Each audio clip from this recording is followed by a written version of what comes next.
Winter, 1959. The Ural Mountains.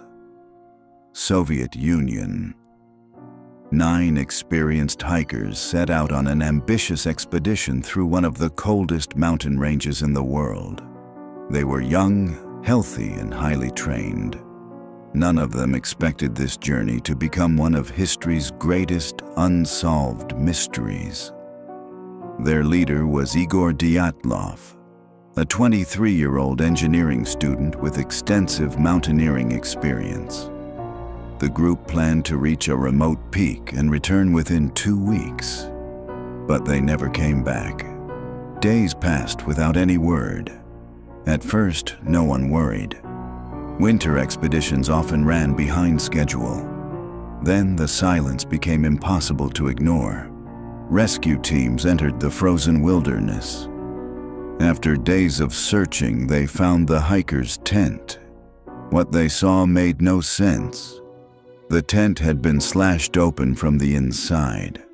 The hikers had fled into the freezing darkness barefoot, some wearing only thin clothes, even though temperatures had dropped below -30 degrees Celsius. Why would experienced mountaineers abandon their only shelter in the middle of a deadly blizzard? The footprints led toward a nearby forest, but the horror had only just begun. The first bodies were discovered beneath a giant cedar tree. The mystery was only beginning. The first 2 bodies were found beneath a massive cedar tree at the edge of the forest. They were Yuri Doroshenko and Yuri Krivonishenko. Both were barefoot. Both wore only thin underwear despite the brutal cold. The skin on their hands was torn and covered in deep cuts, as if they had desperately climbed the cedar tree in terror. Broken branches reached several meters high, suggesting they had tried to escape or see something in the darkness.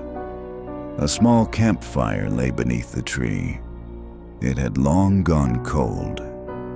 As the search continued, rescuers discovered 3 more bodies scattered between the cedar tree and the abandoned tent.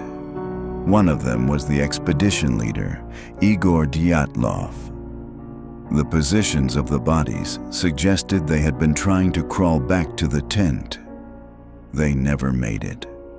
Weeks later, after the snow began to melt, rescuers made an even more disturbing discovery.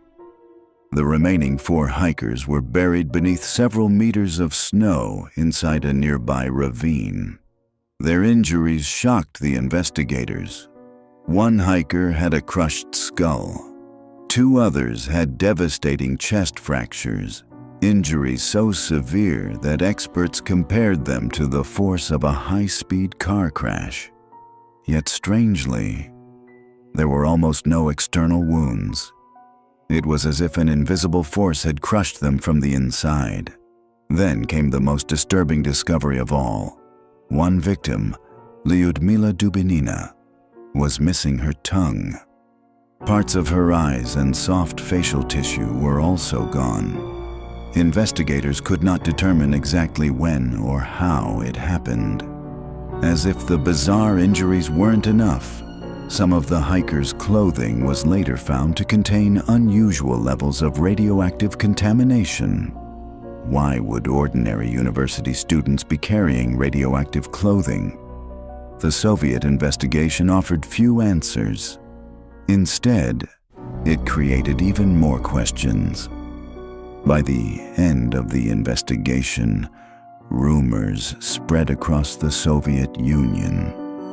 Some blamed an avalanche.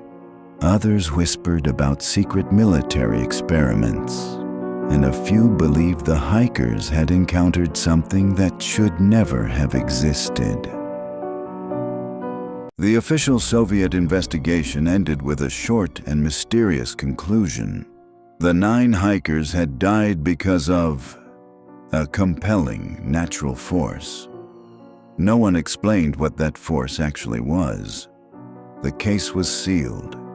For decades, the files remained hidden from the public. As the years passed, new theories emerged. Some believed a massive avalanche had forced the hikers to slash open their tent and flee into the freezing night. Others argued the evidence didn't fit. The tent was still standing.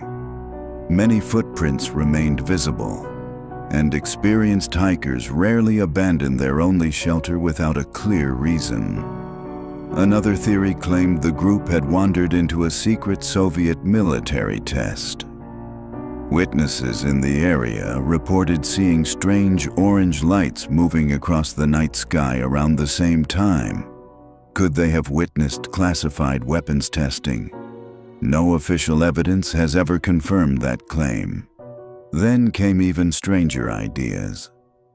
Some believed the hikers encountered infrasound, powerful low-frequency vibrations capable of causing extreme panic. Others blamed rare weather phenomena.